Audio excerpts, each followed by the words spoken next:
এক সময় একটি পাহাড়ের মধ্যে অবস্থিত একটি ছোট গ্রামে স্যামি নামে একটি কৌতূহলী ছোট কাঠবিড়ালি বাস করত।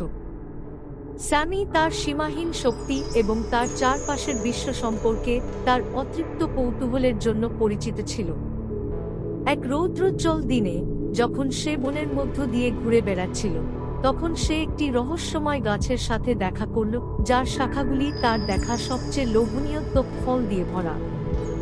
গাছের সামনে যেতে যেতে স্যামির মধ্যে উত্তেজনা ফুটে উঠল, কিন্তু সে যখন ওক ফলগুলির কাছে পৌঁছল, তখন অলিভার নামে একটি বুদ্ধিমান বুড়ো পেঁচা দেখা দিল। অলিভার শান্ত কণ্ঠে বলল, শুভেচ্ছা যুবক স্যামি।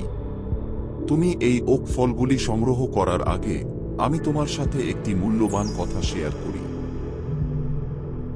কৌতূহলী হয়ে স্যামি স্থির হয়ে বসে রইল।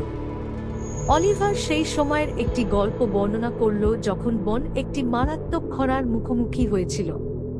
প্রাণীরা খাবার খুঁজে পেতে লড়াই করছিল এবং বুদ্ধিমান বুড়ো পেঁচা গাছের কাছে লুকানো ওক ফলের একটি গোপন স্থান আবিষ্কার করেছিল। নিজের জন্য ওক ফলগুলি রাখার পরিবর্তে অলিভার সেগুলিকে অন্যান্য প্রাণীদের সাথে ভাগ করে নিয়েছিল, চ্যালেঞ্জিং সময়ে প্রত্যেকের যথেষ্ট খাওয়ার বিষয়টি নিশ্চিত করার জন্য। গল্পের নৈতিকতা স্যামির সাথে অনুরণিত হয়েছিল, অন্যদের জন্য ভাগ করা এবং যত্ন নেওয়ার গুরুত্ব। পাঠ দ্বারা স্পর্শ, স্যামি অলিভারের উদাহরণ অনুসরণ করার সিদ্ধান্ত নিয়েছে। সে ওক ফলগুলি সংগ্রহ করেছিল, কিন্তু সেগুলি তার সহকর্মী বনের প্রাণীদের মধ্যে বিতরণ করেছিল, যা সারা গ্রামে আনন্দ ছড়িয়ে দিয়েছিল।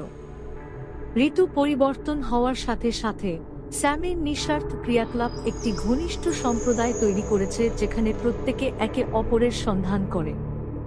গ্রামটি উন্নতি লাভ করেছে শুধু ওক ফলগুলির প্রাচুর্যের কারণে নয়, বরং দয়া এবং সকলের মধ্যে ভাগ করার চেতনা তৈরি করেছে বলে। আর তাই স্যামি নামের ছোট্ট কাঠবিড়ালিটি শিখেছে যে সত্যিকারের সুখ নিজের জন্য জিনিস সংগ্রহ করে নয়, অন্যের জন্য ভাগ করে নেওয়া এবং যত্ন নেওয়া থেকে আসে।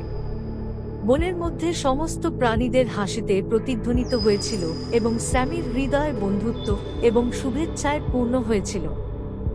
ধন্যবাদ বন্ধুরা, ভিডিওটি ভালো লাগলে প্লিজ সাবস্ক্রাইব করো, লাইক করো এবং বন্ধুদের সাথে শেয়ার করো।